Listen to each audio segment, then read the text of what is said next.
আমাৰ এই সৌভাগ্যৰ মুহূৰ্ত এতিয়া আমাৰ সন্মানীয় ৰাজ্যিক সভাপতি ভাৰতীয় জনতা পাৰ্টিৰ অসম প্ৰদেশৰ সন্মানীয় সাংসদ দিলীপ শইকীয়া ডাঙৰীয়াক আদৰণি বক্তব্য আগবঢ়াবলৈ মই বিনম্ৰতাৰে অনুৰোধ জনালোঁ।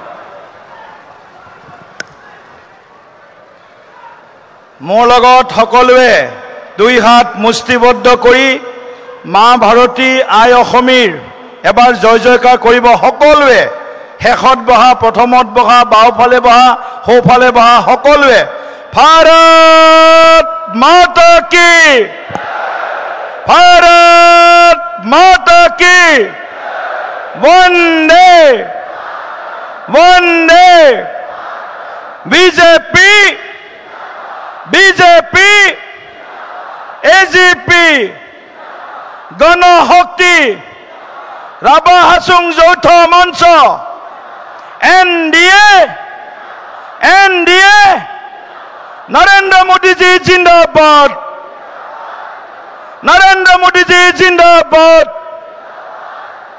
অমিত শ্বাহজী জিন্দাবাদ, অমিত শ্বাহজী জিন্দাবাদ, জেপি নাড্ডাজী জিন্দাবাদ, জেপি নাড্ডাজী জিন্দাবাদ, ডক্টৰ হিমন্ত বিশ্ব শৰ্মা ডাঙৰীয়া জিন্দাবাদ, ডক্টৰ হিমন্ত বিশ্ব শৰ্মা ডাঙৰীয়া জিন্দাবাদ, এনডিএৰ সকলো কাৰ্যকৰ্তা পঞ্চায়ত প্ৰতিনিধি জিন্দাবাদ। শ্ৰদ্ধাভাজন, আজি এই पंचायत प्रतिनिधि सम्मेलन उपस्थित हम सबके मार्गदर्शक, भारत के श्रेष्ठ सफल आदरणीय गृह मंत्री, असम के सुहृद श्रद्धेय श्री अमित शाह जी, आपको आज इस एनडीए पंचायत प्रतिनिधि सम्मेलन में तहे दिल से हम स्वागत करते हैं, आपको अभिनंदन करते हैं, आपको अभिवादन करते हैं। मंच पे उपस्थित असम के नवनिर्माण के खनिकार, लोकप्रिय मुख्यमंत्री श्रद्धेय डॉक्टर हिमंत बिश्व शर्मा जी, आपको भी आज इस पंचायत प्रतिनिधि सम्मेलन में हार्दिक स्वागत है।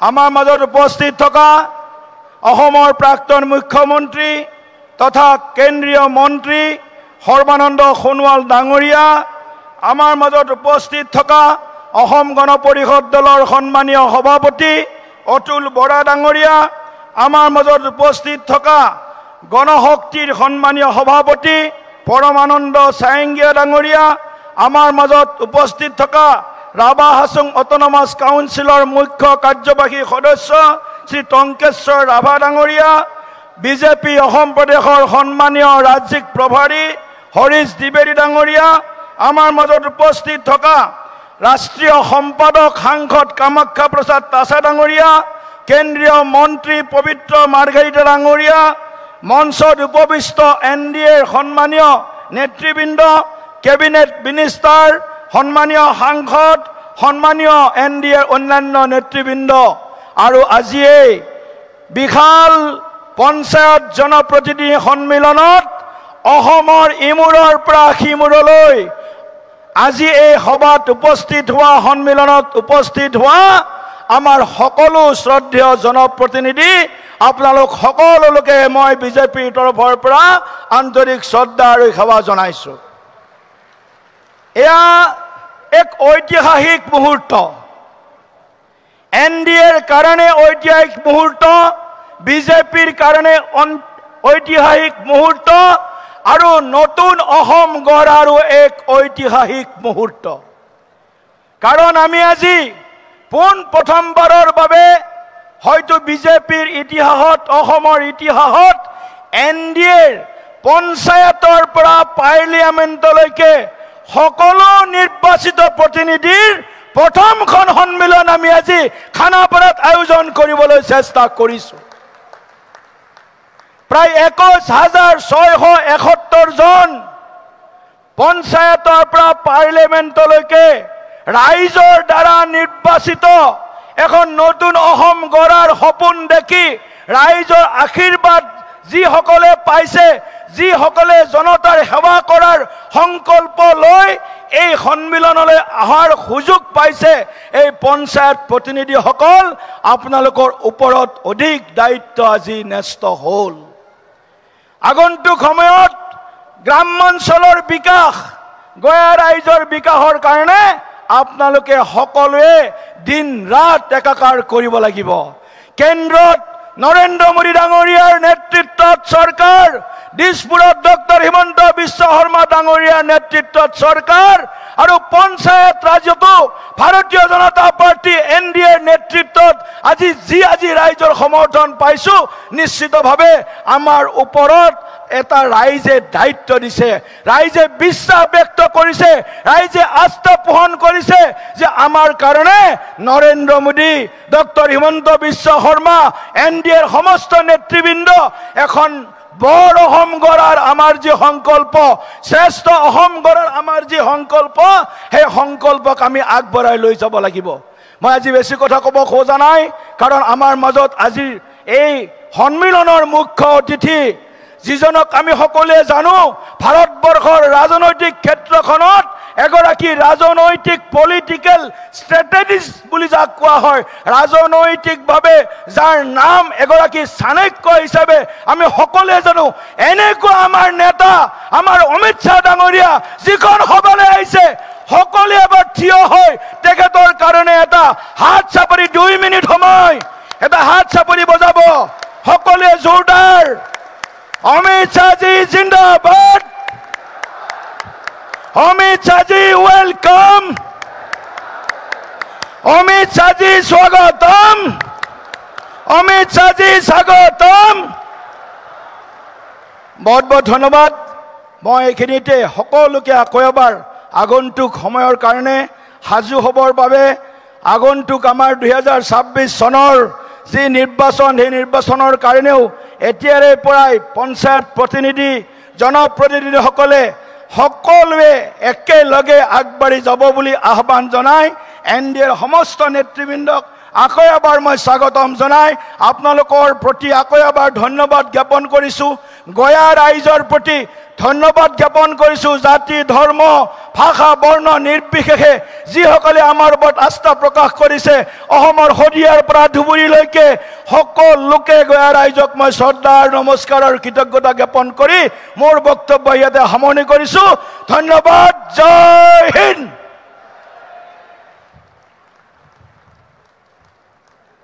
সন্মানীয় ৰাজ্যিক সভাপতি সাংসদ দিলীপ শইকীয়া ডাঙৰীয়াৰ উৎসাহবৰ্ধক বক্তব্য আৰু তেখেতৰ নেতৃত্বই নিশ্চিতভাৱে ভাৰতীয় জনতা পাৰ্টিক অধিক শক্তিশালী কৰাৰ লগতে NDAক শক্তিশালীভাৱে আগবঢ়াই লৈ যাব, তাকে কামনা কৰি তেখেতক ধন্যবাদ আৰু কৃতজ্ঞতা জ্ঞাপন কৰিলোঁ। এতিয়া আমি অসম গণ পৰিষদ দলৰ সন্মানীয় ৰাজ্যিক সভাপতি, সন্মানীয় মন্ত্ৰী অতুল বৰা ডাঙৰীয়াক আমাক সকলোকে সম্বোধন কৰিবৰ বাবে বিনম্ৰতাৰে অনুৰোধ জনালোঁ।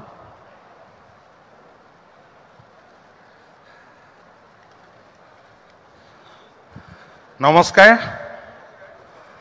আজি পঞ্চায়ত সন্মিলনত আমাৰ মাজত উপস্থিত থকা পৰম আদৰণীয় কেন্দ্ৰীয় গৃহমন্ত্ৰী শ্ৰী অমিত শ্বাহজী, অসমৰ মাননীয় জনপ্ৰিয় মুখ্যমন্ত্ৰী ডক্টৰ হিমন্ত বিশ্ব শৰ্মা ডাঙৰীয়া, মাননীয় কেন্দ্ৰীয় মন্ত্ৰী সৰ্বানন্দ সোণোৱাল ডাঙৰীয়া, ভাৰতীয় জনতা পাৰ্টিৰ সন্মানীয় ৰাজ্যিক সভাপতি দিলীপ শইকীয়া ডাঙৰীয়া, মাননীয় কেন্দ্ৰীয় ৰাজ্যিক মন্ত্ৰী পবিত্ৰ মাৰ্ঘেৰিটা ডাঙৰীয়া, হৰিশ ত্ৰিবেদী ডাঙৰীয়া, কামাখ্যা প্ৰসাদ তাছা ডাঙৰীয়া, সন্মানীয় মন্ত্ৰী, সাংসদ আৰু বিধায়কসকল, ৰাভা হাছং স্বায়ত্তশাসিত পৰিষদৰ অধ্যক্ষ টংকেশ্বৰ ৰাভা ডাঙৰীয়া, মিচিং স্বায়ত্তশাসিত পৰিষদৰ অধ্যক্ষ পৰমানন্দ চাৰিঙীয়া ডাঙৰীয়া, ভাৰতীয় জনতা পাৰ্টি, অসম গণ পৰিষদ সমন্বিত NDAৰ কৰ্মকৰ্তাসকল, আজিৰ এই অনুষ্ঠানলৈ বিশেষভাৱে নিমন্ত্ৰিত গাঁও পঞ্চায়ত, আঞ্চলিক পঞ্চায়ত, জিলা পৰিষদৰ নৱনিৰ্বাচিত প্ৰতিনিধিসকল,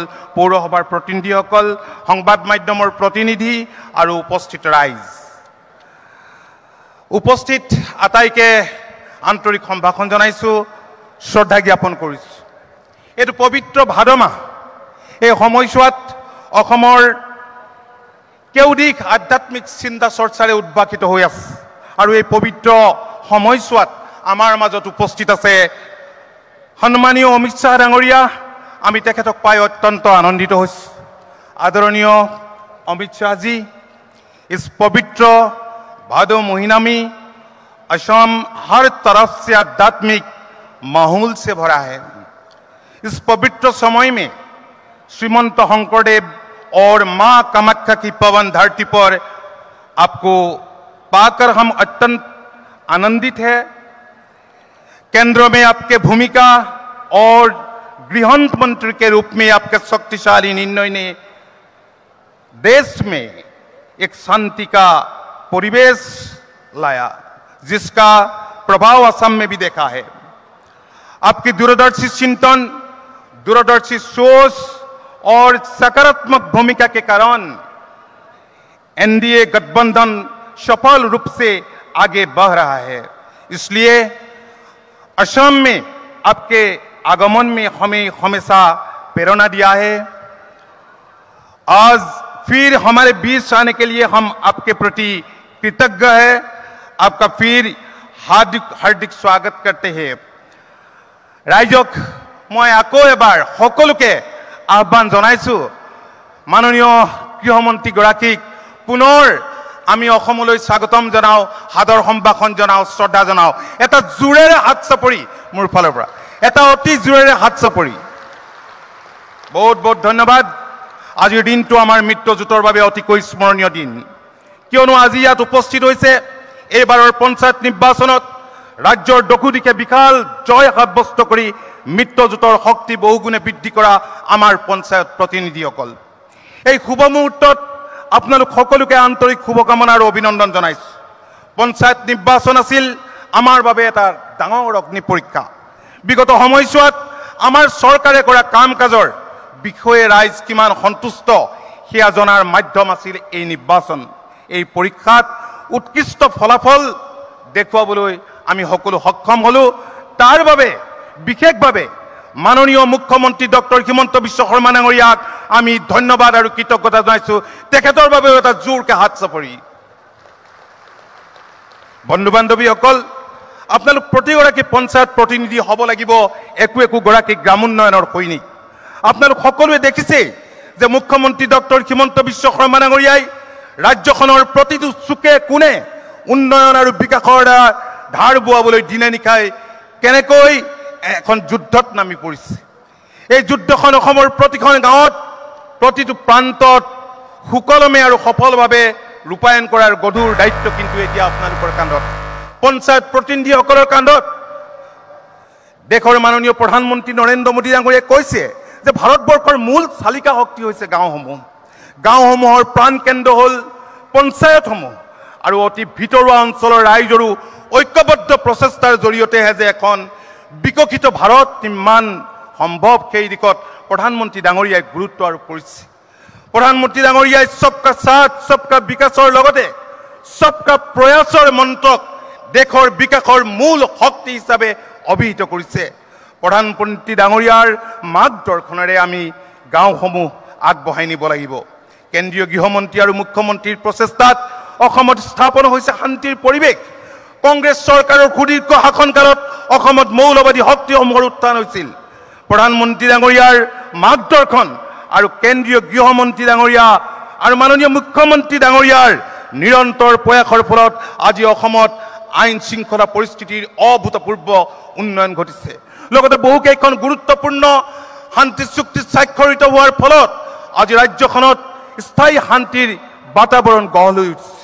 বিগত সময়ছোৱাত মুখ্যমন্ত্ৰী শৰ্মা ডাঙৰীয়াৰ দূৰদৰ্শী নেতৃত্বত আমাৰ ৰাজ্যখনে বিকাশ আৰু প্ৰগতিৰ এক নতুন দিগন্তত উপনীত হৈছে। মুখ্যমন্ত্ৰী ডাঙৰীয়াৰ নেতৃত্বত বিগত 4টা বছৰত অসমত এক অভূতপূৰ্ব কৰ্মযজ্ঞৰ সূচনা হৈছে। মুখ্যমন্ত্ৰীৰ আত্মনিৰ্ভৰ অভিযানে উঠি অহা প্ৰজন্মৰ মনত আশাৰ সঞ্চাৰ কৰিছে।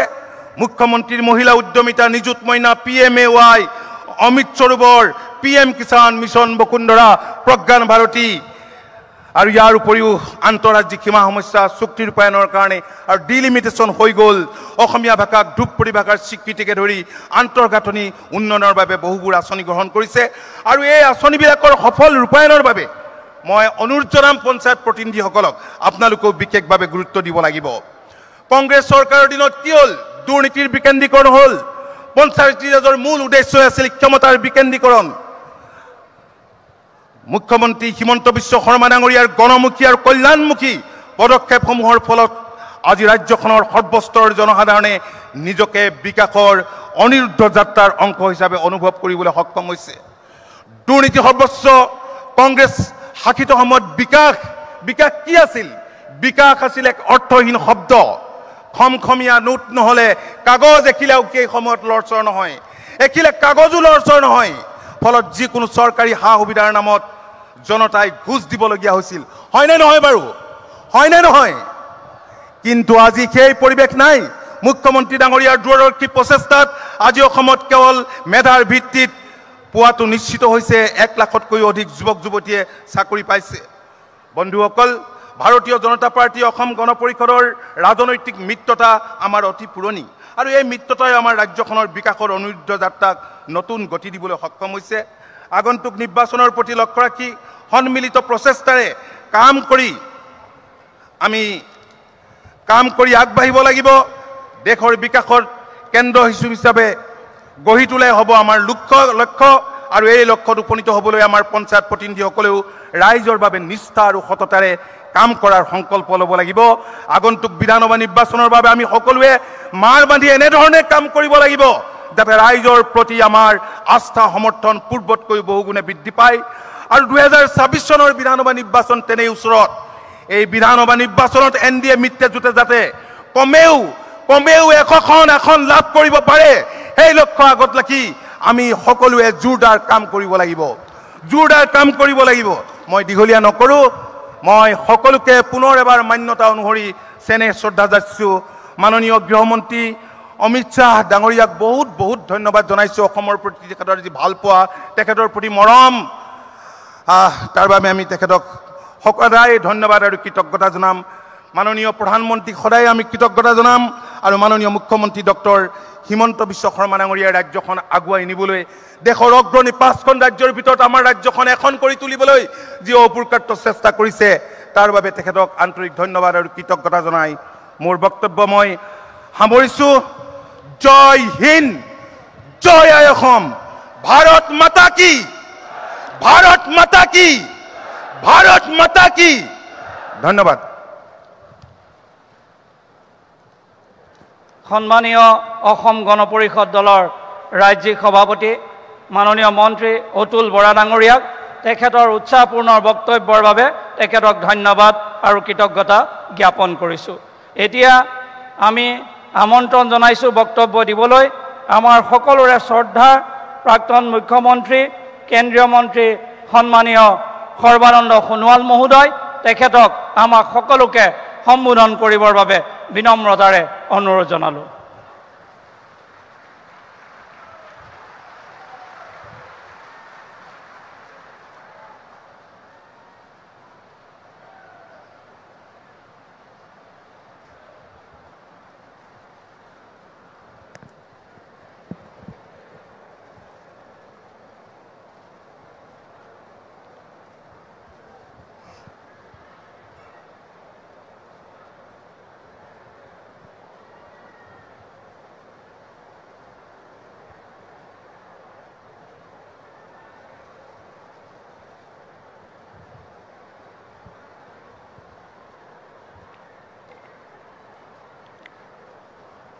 নমস্কাৰ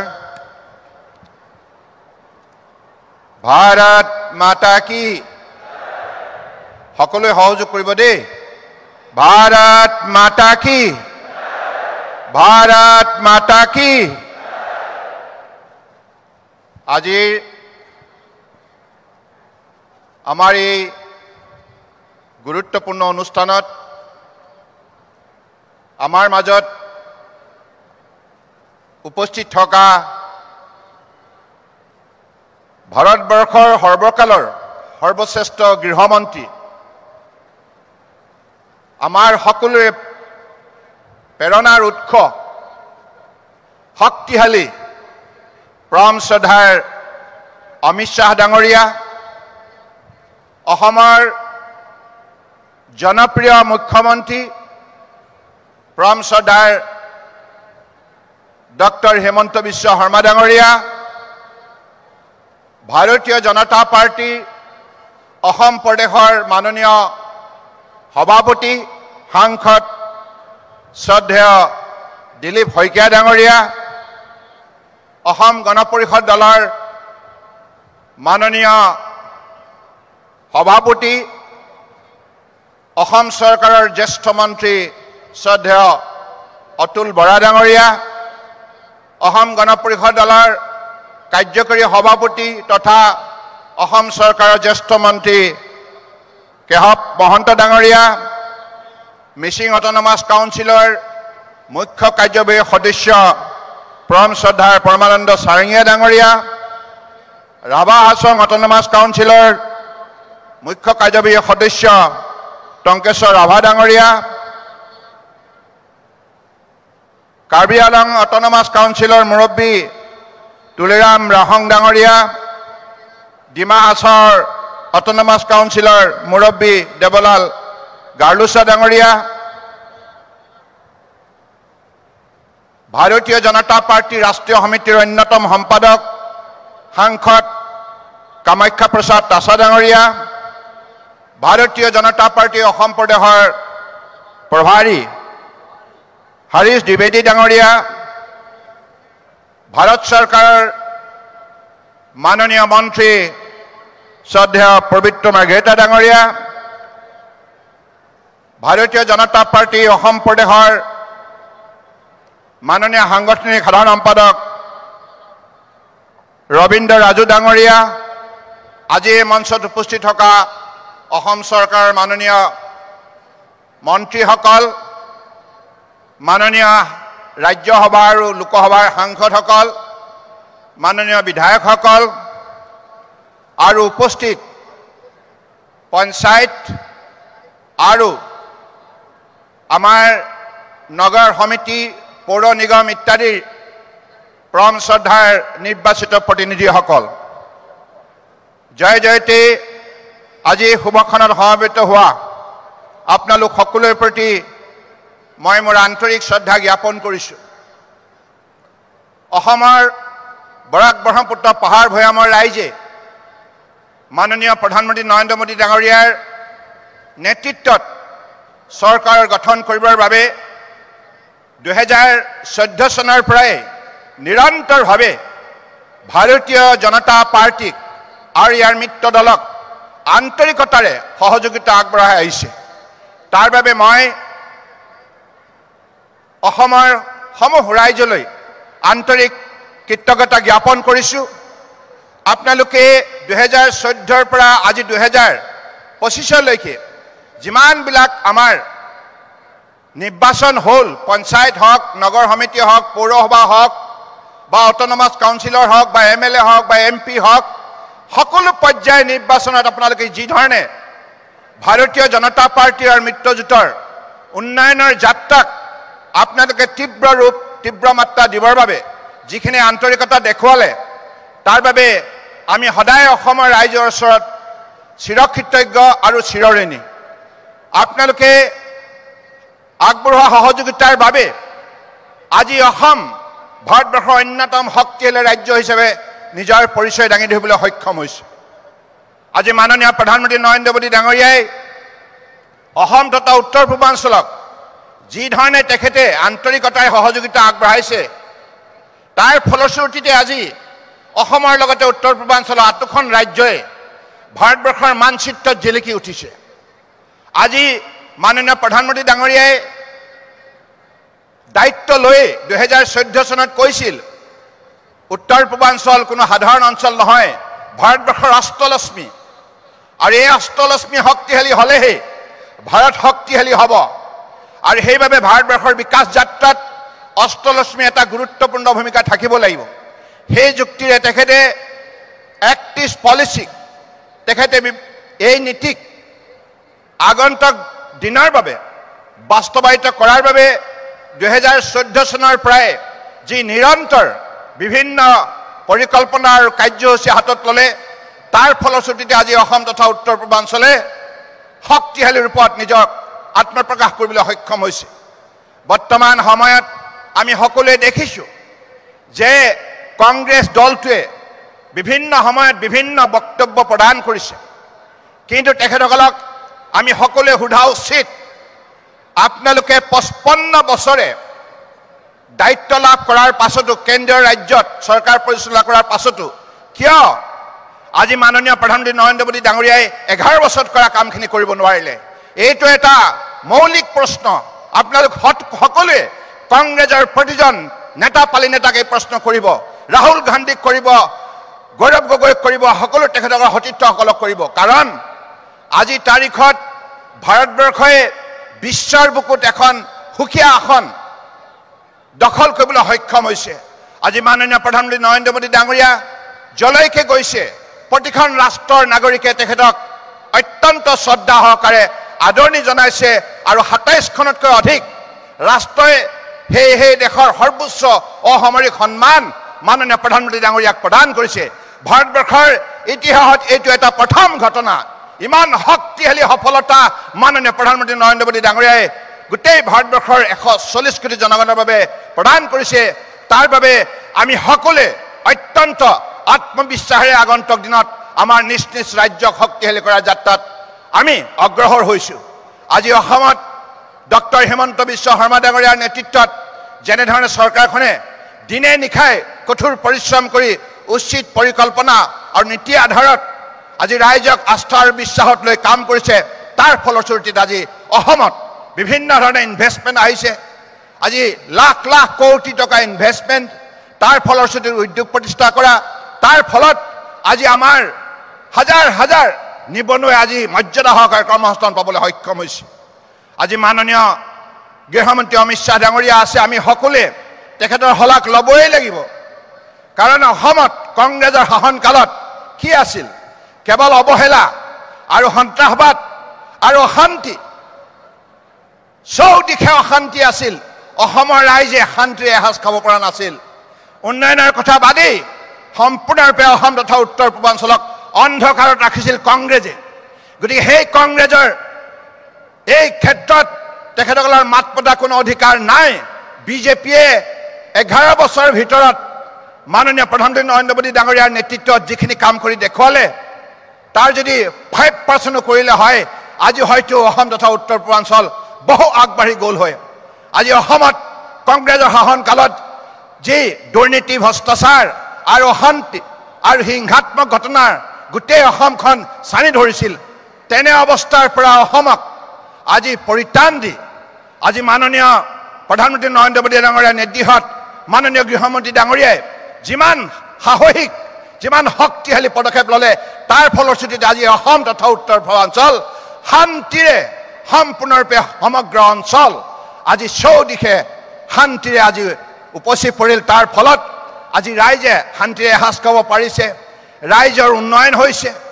আৰু কেৱল সেই নহয়, সন্ত্ৰাসবাদীসকলক আজি মূল সুঁতিলৈ আনি গোটেই অসমৰ ভৱিষ্যত উজ্জ্বল কৰাৰ বাবে যিখিনি পদক্ষেপ গ্ৰহণ কৰিলে, তাৰ বাবে মই অমিত শ্বাহ ডাঙৰীয়াক অন্তৰৰ পৰা, হৃদয়ৰ পৰা অসমৰ ৰাইজৰ হৈ গভীৰ কৃতজ্ঞতা জ্ঞাপন কৰিছোঁ।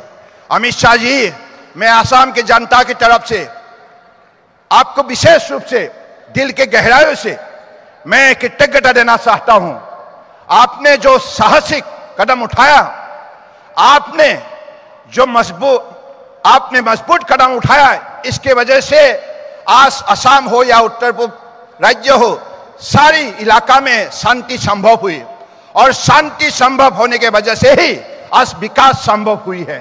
और आज हर नागरिक बड़े आत्मसम्मान लेकर निश्चित रूप से एक प्रांत से दूसरे प्रांत तक जा सकता है। आज इस स्वाभिमान को आपने सुरक्षित किया, असम की अस्मिता को आपने इज्जत दिया, तो इसके लिए मैं असम की जनता की तरफ से आपको फिर से विशेष रूप से धन्यवाद देना चाहता हूं।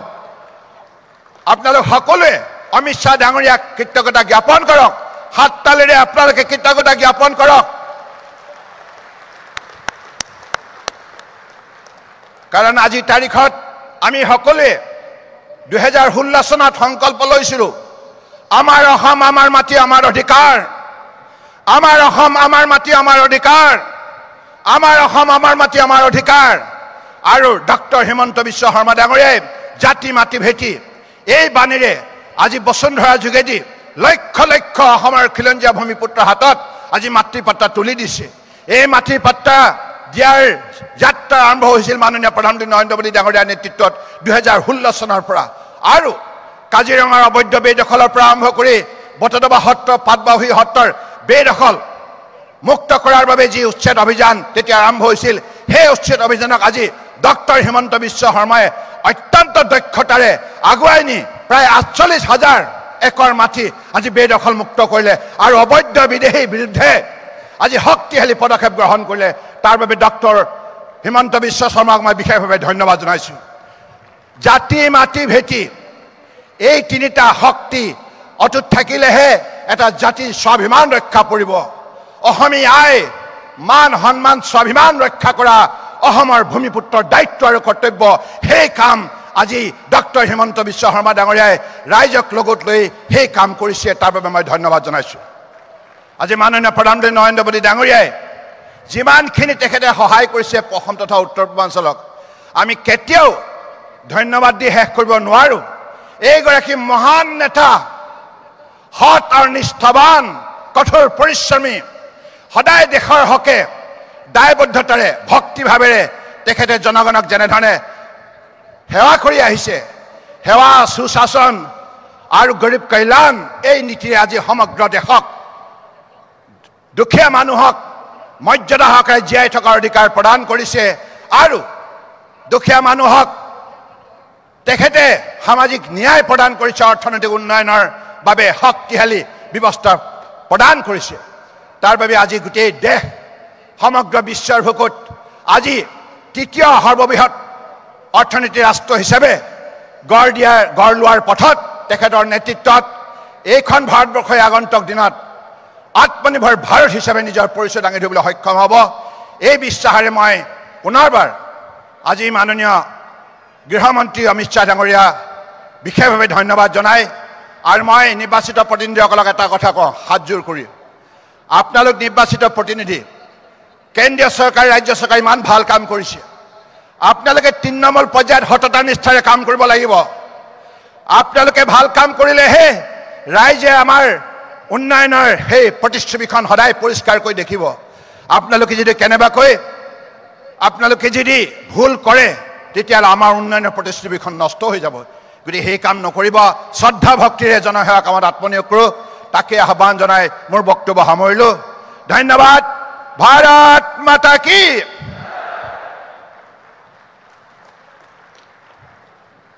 সন্মানীয় কেন্দ্ৰীয় মন্ত্ৰী প্ৰাক্তন মুখ্যমন্ত্ৰী সৰ্বানন্দ সোণোৱাল মহোদয় উৎসাহপূৰ্ণ বক্তব্যৰ বাবে আৰু আমাক সকলোকে উৎসাহিত কৰাৰ বাবে তেখেতক ধন্যবাদৰ কৃতজ্ঞতা জ্ঞাপন কৰিলোঁ। এতিয়া আমি আমাৰ এগৰাকী কাৰ্যকৰ্তা নৱজ্যোতি পাটোৱাৰী ডাঙৰীয়াই এখন অপৰাজেয় ভাৰত অপাৰেশ্যন সিন্দুৰৰ ওপৰত এখন কিতাপ প্ৰকাশ কৰি উলিয়াইছে। সেই কিতাপখন আমি উন্মোচন কৰিবৰ বাবে আগবাঢ়িছোঁ। মই নৱজ্যোতি পাটোৱাৰী লগতে আমি এখন পুস্তিকা প্ৰস্তুত কৰিছোঁ আৰু আমাৰ সমূহ জনপ্ৰতিনিধিসকলৰ আমি তালিকা প্ৰস্তুত কৰি কম্পাইল কৰি এখন কিতাপ প্ৰকাশ কৰিছোঁ। মই মাননীয় গৃহমন্ত্ৰী সন্মানীয় অমিত শ্বাহ ডাঙৰীয়াক এইখন উন্মোচন কৰিবৰ বাবে, এই তিনিখন কিতাপ উন্মোচন কৰিবৰ বাবে মই বিনম্ৰতাৰে অনুৰোধ জনাইছোঁ। সকলোকে এজাউৰি হাত চাপৰিৰে অভিবাদন জনাবৰ বাবে বিনম্ৰতাৰে অনুৰোধ জনালোঁ।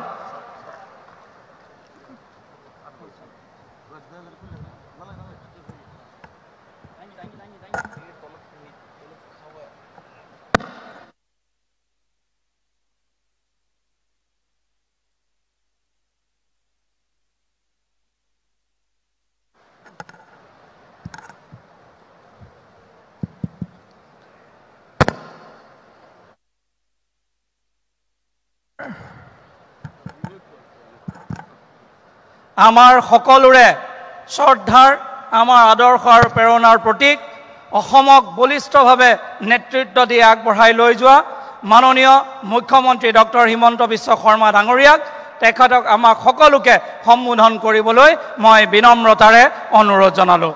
ডক্টৰ হিমন্ত বিশ্ব শৰ্মা ডাঙৰীয়া, মাননীয় মুখ্যমন্ত্ৰী মহোদয়।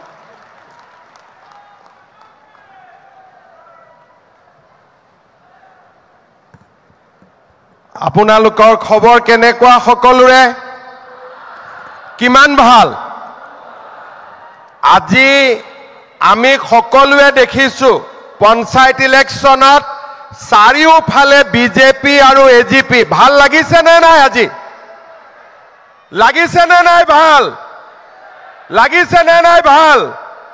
তেতিয়াহ'লে মোৰ লগত একেলগে ক'ব, ভাৰত মাতা কি, ভাৰত মাতা কি, নৰেন্দ্ৰ মোদী, নৰেন্দ্ৰ মোদী, অমিত শ্বাহ, অমিত শ্বাহ, জেপি নাড্ডা, অতুল বৰা, পৰমানন্দ সায়েঙ্গীয়া, টঙ্কেশ্বৰ ৰাভা।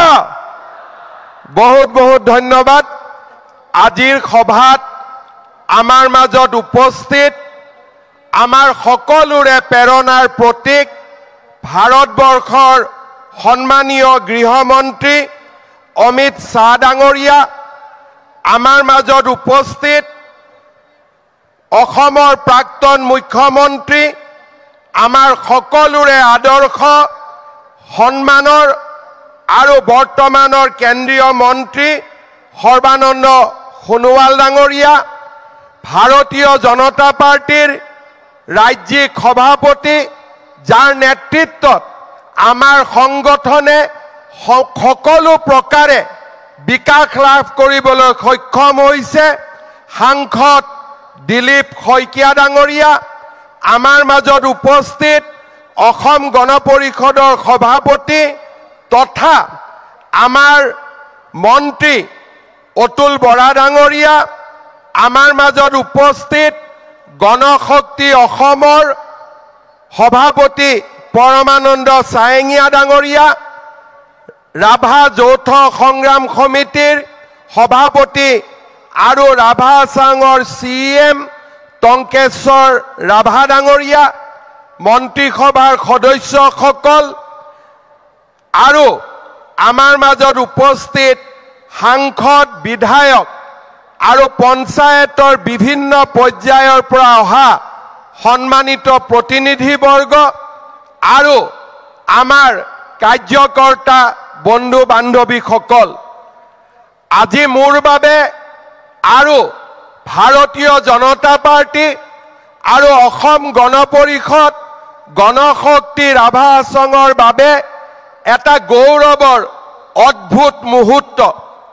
আজি আমি অসমৰ ৰাইজক সন্মানেৰে সৈতে জনাব খোজো যে সদ্য ঘোষিত পঞ্চায়ত নিৰ্বাচনত আপোনালোকৰ আশীৰ্বাদত আমাৰ মিত্ৰ গোটে 397খন আসনৰ ভিতৰত 301খন আসন বিজয়ী হ'বলৈ সক্ষম হৈছে।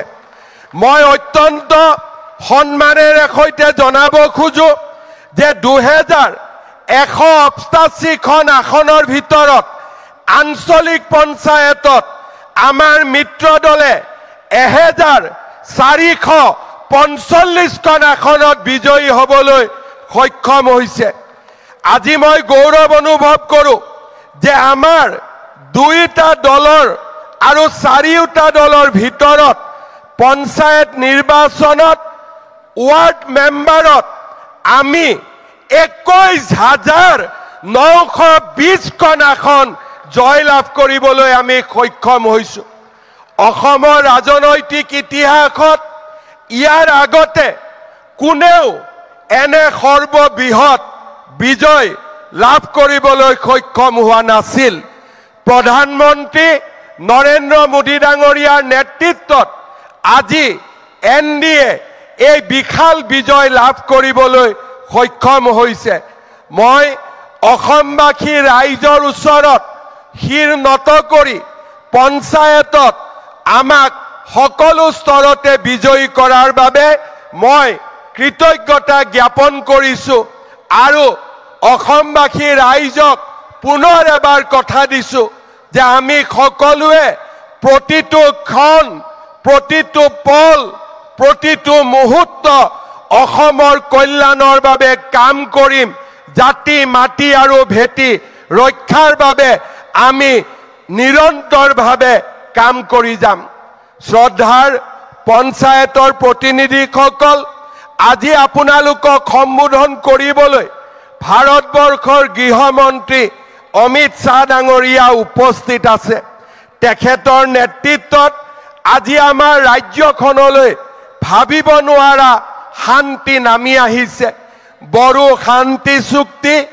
আলফাৰ শান্তি চুক্তি কাৰ্বি শান্তি চুক্তি ডিমাচা শান্তি চুক্তি আৰু আদিবাসী শান্তি চুক্তিৰ জৰিয়তে আজি মাননীয় গৃহমন্ত্ৰী ডাঙৰীয়াৰ নেতৃত্বত আমাৰ ৰাজ্যখনলৈ এক শান্তিৰ নতুন দিগন্ত উভতি আহিছে আজি গৃহমন্ত্ৰী ডাঙৰীয়াই আমাক মাৰ্গদৰ্শন কৰিব কেনেকৈ অহা 5টা বছৰ আমি আমাৰ কাম আগবঢ়াব পাৰিম কেনেকৈ আমি আমাৰ জাতিৰ হকে কেনেকৈ আমি আমাৰ মাটিৰ হকে কেনেকৈ আমি আমাৰ সংস্কৃতিৰ হকে আমি কাম কৰিম মই পোনপ্ৰথমে এটা সকলো পঞ্চায়ত প্ৰতিনিধিক অনুৰোধ কৰিম আমাৰ পঞ্চায়তৰ নিৰ্বাচিত হোৱা মহিলা প্ৰতিনিধিসকলে এবাৰ থিয় হৈ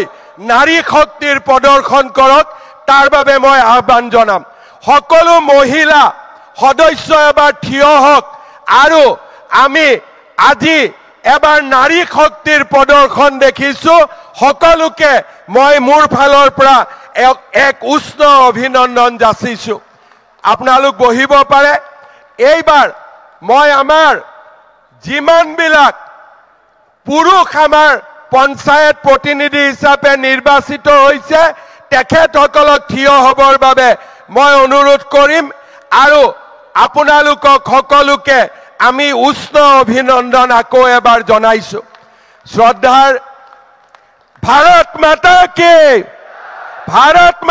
কি পঞ্চায়তৰ প্ৰতিনিধিসকল আজিৰ সভাত মই এটা কথা আপোনালোকক ক'ব বিচাৰিছোঁ যোৱা 5 বছৰ আমাৰ ৰাজ্য চৰকাৰখনে প্ৰধানমন্ত্ৰী নৰেন্দ্ৰ মোদী ডাঙৰীয়াৰ নেতৃত্বত যেনেকৈ অসমৰ ৰাইজৰ হৈ কাম কৰিলে তেনেকৈ অহা 5টা বছৰত আপোনালোকেও নিজৰ নিজৰ কৰ্মক্ষেত্ৰত আমাৰ দলটোক আমাৰ জাতিক আৰু আমাৰ দেশক আপোনালোকে সন্মানিত কৰাৰ বাবে নিৰন্তৰ কাম কৰি যাব আজিৰ পঞ্চায়ত সন্মিলনত আগতে কেতিয়াও পঞ্চায়তৰ প্ৰতিনিধিসকলে নোপোৱা এটা নতুন আঁচনিৰ বিষয়েও মই ঘোষণা কৰিব খুজিছোঁ অহা 1 জানুৱাৰীৰ পৰা আমাৰ ৰাজ্য চৰকাৰে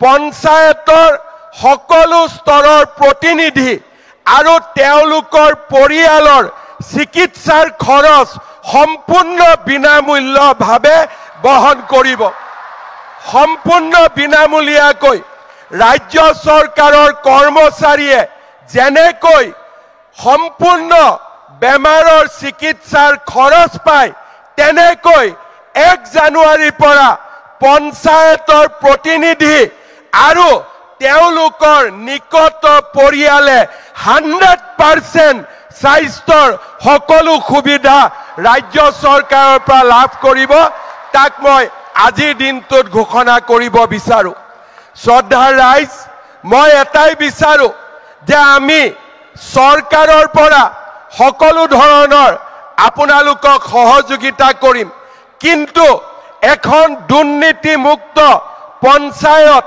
এখন দুৰ্নীতিমুক্ত সমাজ আমি অসমৰ জনগণক উপহাৰ দিম শ্ৰদ্ধাৰ পঞ্চায়ত প্ৰতিনিধিসকল 2026 চনৰ নিৰ্বাচনৰ প্ৰাক মুহূৰ্তত আজি আমি ইয়াত সমবেত হৈছোঁ আমি নিৰ্বাচনত জয়লাভ কৰিলোঁ এতিয়া আমাৰ দায়িত্ব হ'ব ২৬ চনত আমি আমাৰ মিত্ৰ দলৰ সৈতে বিজেপিক আকৌ এবাৰ দিছপুৰলৈ উভতাই আনিব লাগিব। আনিম নে নানিম আমি? আনিম নে নানিম আমি? নৰেন্দ্ৰ মোদী ডাঙৰীয়াৰ নেতৃত্বত অসমত আমি বিধানসভাৰ ইলেকশ্যন জিকিম নে নিজিকিম? সকলোৱে আমি কাম কৰিম নে নকৰিম? আমি সকলোৱে আজি প্ৰতিজ্ঞাবদ্ধ হ'ম আই অসমীৰ সুৰক্ষাৰ বাবে, আমাৰ ৰাষ্ট্ৰৰ বিকাশৰ বাবে ২০২৬ চনত নৰেন্দ্ৰ মোদী ডাঙৰীয়াৰ নেতৃত্বত অসমত আকৌ এবাৰ আমি বিজেপি আৰু NDAৰ চৰকাৰ আমি প্ৰতিষ্ঠা কৰিম আৰু সেই সংকল্প আজি আমি সকলোৱে একেলগে গ্ৰহণ কৰিম। শ্ৰদ্ধাৰ ৰাইজ, জাতি মাটি ভেটিৰ সংকল্পৰে ২০১৬ চনত আমি চৰকাৰ গঠন কৰিছিলোঁ। জাতি মাটিৰ সুৰক্ষা আৰু অসমৰ বিকাশেই হ'ল এইখন চৰকাৰৰ মূল মন্ত্ৰ। যি ধৰণে আজি প্ৰধানমন্ত্ৰী নৰেন্দ্ৰ মোদী ডাঙৰীয়াই অপাৰেশ্যন সিন্দুৰ, গৃহমন্ত্ৰী অমিত শ্বাহ ডাঙৰীয়াই নক্সালবাদৰ ওপৰত এক চূড়ান্ত মাধমাৰ মাৰিছে, যি ধৰণে নৰেন্দ্ৰ মোদী ডাঙৰীয়াই পাকিস্তানক উচিত শিক্ষা দিছে, আমিও আমাৰ ৰাজ্যত জাতি মাটি ভেটি ৰক্ষাৰ বাবে আমি নিৰন্তৰ কাম কৰি যাম। সেই সংকল্প আজি আমি পুনৰ এবাৰ ল'ব বিচাৰিছোঁ। শ্ৰদ্ধাৰ ৰাইজ, চৰাইদেউ মৈদামত ইউনেস্কোৰ স্বীকৃতি, অসমীয়া ভাষাক ক্লাছিকেল লেংগুৱেজৰ মৰ্যাদা, বৰাক উপত্যকাত বঙালী ভাষাক ক্লাছিকেল লেংগুৱেজৰ মৰ্যাদা, ভাৰতত ক্লাছিকেল লেংগুৱেজৰ মৰ্যাদা, লাচিত বৰফুকনৰ ৪০০তম জন্ম জয়ন্তী, আমাৰ বাপতি সাহোন বিহুক বিশ্ব মঞ্চলৈ লৈ যোৱা, ঝুমুৰ নৃত্যক জগত সভালৈ লৈ যোৱা, এই সকলোবোৰ কাম আজি আমাৰ চৰকাৰখনৰ নেতৃত্বত সম্ভৱ হৈছে। আজিৰ এই সুন্দৰ দিনটোত মই আৰু এটা নতুন কথা ক'ব খোজো। মহাপুৰুষ শ্ৰীমন্ত শংকৰদেৱ আমাৰ জাতিটোৰ প্ৰাণ প্ৰতিষ্ঠাতা।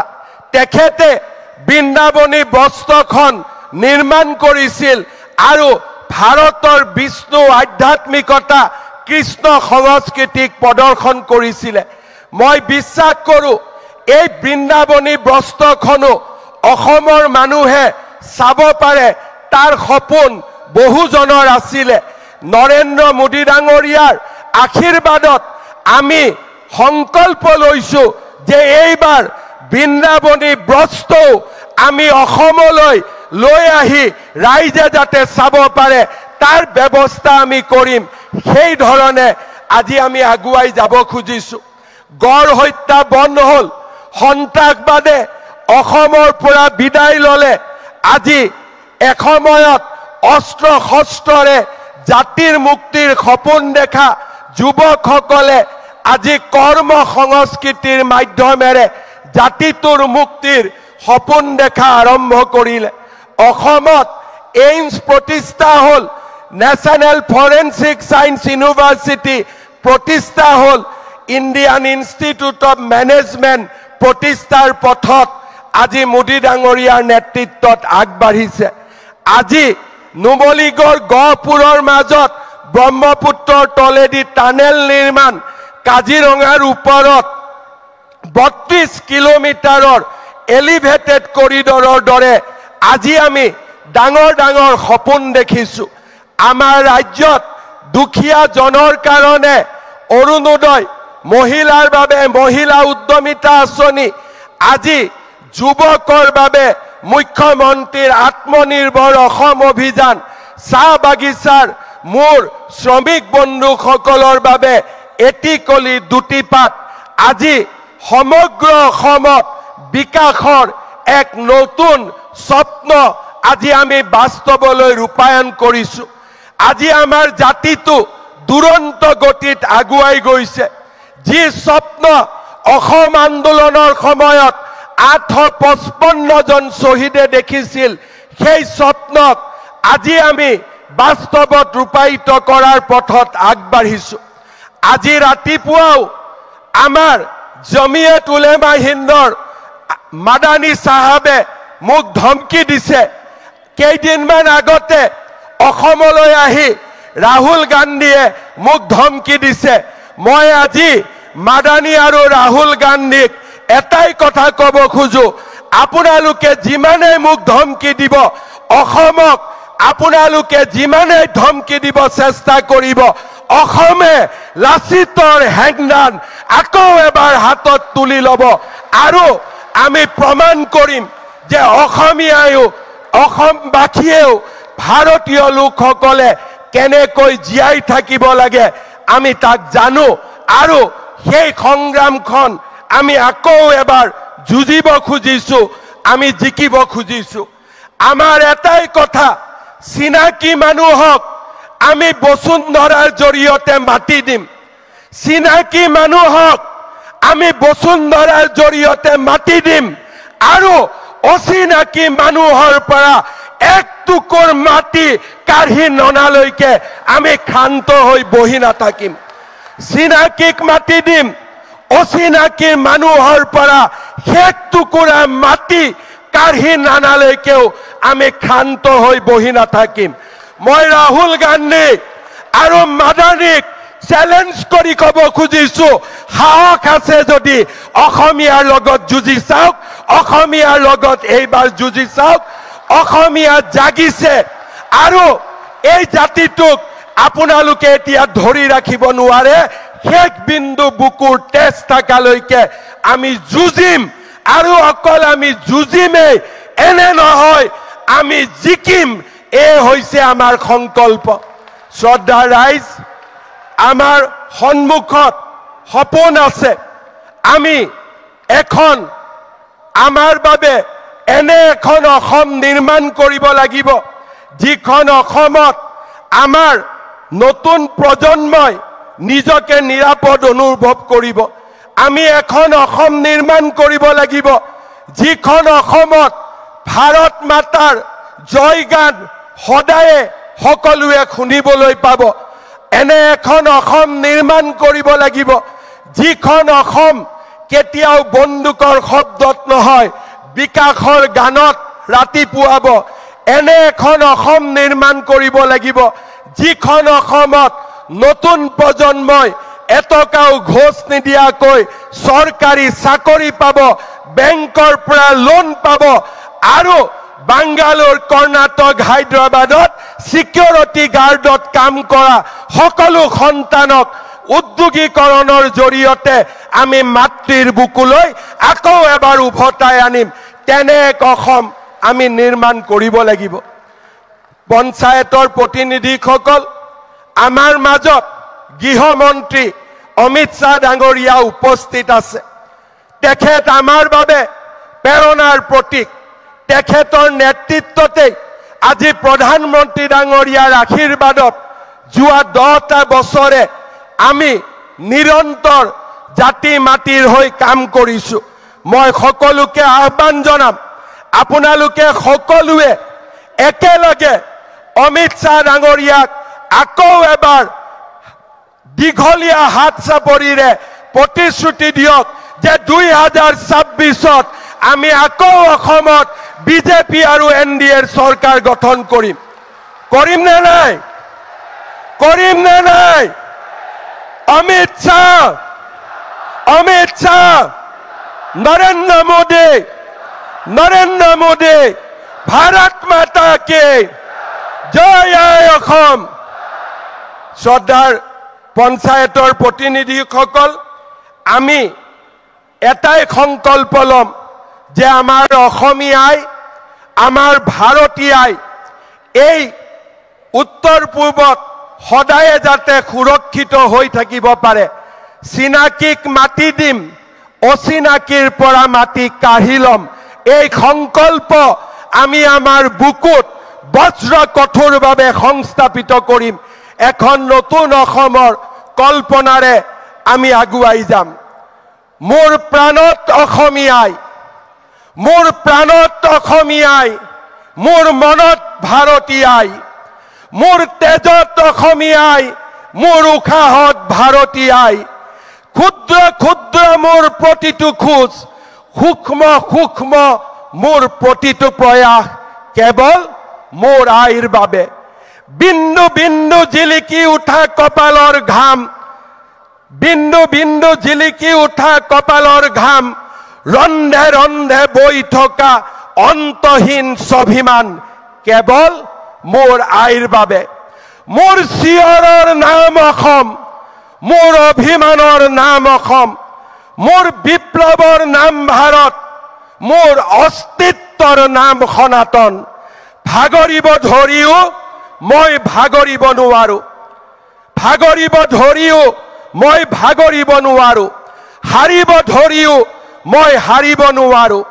শত্ৰু পক্ষৰ হেজাৰ চক্ৰান্ত বুকু পাতি লওঁ, কিন্তু শেষ হ'ব ধৰিও মই শেষ হ'ব নোৱাৰো।